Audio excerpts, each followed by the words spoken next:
নমস্কার, আমি জ্যোতিষ শাস্ত্রী শ্রী সনাতন বলছি। আজকে আপনাদের বলবো যে ই দিয়ে যাদের নামের সংখ্যা শুরু, তাদের অর্থভাগ্য, ভাগ্য এবং সাংসারিক জীবন কেমন হবে। আসুন আপনারা জেনে নিই যে এদের ভাগ্য কেমন হবে যাদের নাম ই দিয়ে শুরু, ই অক্ষর দিয়ে ই। আসুন জেনে নিই। বাস্তব ও মানসিক আধ্যাত্মিক চিন্তাধারা নিয়ে কাজ নির্দেশ করে এই ব্যক্তিদের আদ্যক্ষরে জাতকরা। তারা খুব ব্যালেন্সযুক্ত হয়ে কাজ করে চলে। অতীতের চেয়ে ভবিষ্যৎ নিয়ে এরা বেশি চিন্তা করে। এরা নানা ধরনের ও নানা চিন্তার লোকের সঙ্গে মেলামেশা করতে ভালোবাসে। তাদের মধ্যে দিয়ে এরা ভীষণ সুনাম অর্জন করে।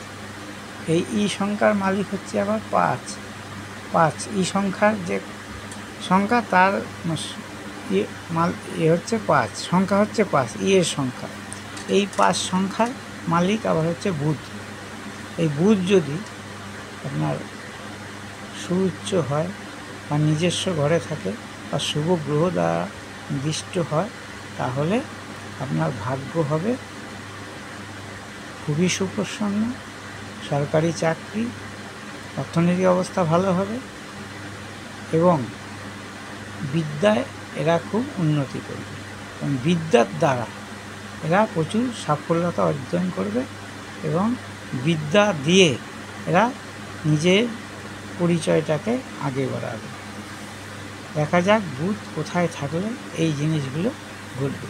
আসুন দেখুন, এটা হচ্ছে বুধের জায়গা। বুধ যদি কন্যাতে থাকে, যে বুধ দেখছে যে বুধ যদি কন্যাতে থাকে, এখানে বুধের স্থান, বুধ এখানে উচ্চ হয় আর কি, নিজের ঘরে বুধ উচ্চ হয়। এই ঘরে যদি বুধ থাকে, তাহলে আমি যেই কথাগুলো আগে বললাম সমস্ত কথাগুলোই খুলবে এবং অর্থনৈতিক দিক দিয়ে এরা হয় সুপ্রসন্ন এবং এরা একটু বালক স্বভাবের হয়, একটু হাসি খুশি মনের হয়। কখন কাকে বিশ্বাস করে, আবার কখনো কাকে বিশ্বাস করতে পারে না। এদের মন হয় একটু চঞ্চল প্রকৃতির। এই বুধ যদি আবার হাতের রেখা, এইখানে এই যে অনামিকা পাশে যে কনিষ্ঠা, এই কনিষ্ঠার নিচের জায়গাটা হচ্ছে বুধ।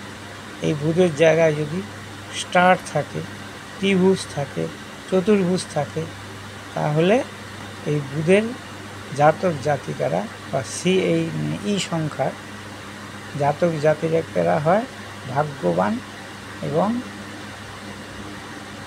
অর্থভাগ্য এদের ভালো হয়। বিদ্যার দ্বারা এরা জীবনে সফলতা অর্জন করে। আমার এই ভিডিওটা যদি ভালো লাগে তাহলে অবশ্যই লাইক করবেন, কমেন্ট করবেন, শেয়ার করবেন এবং আমাকে সাবস্ক্রাইব করবেন।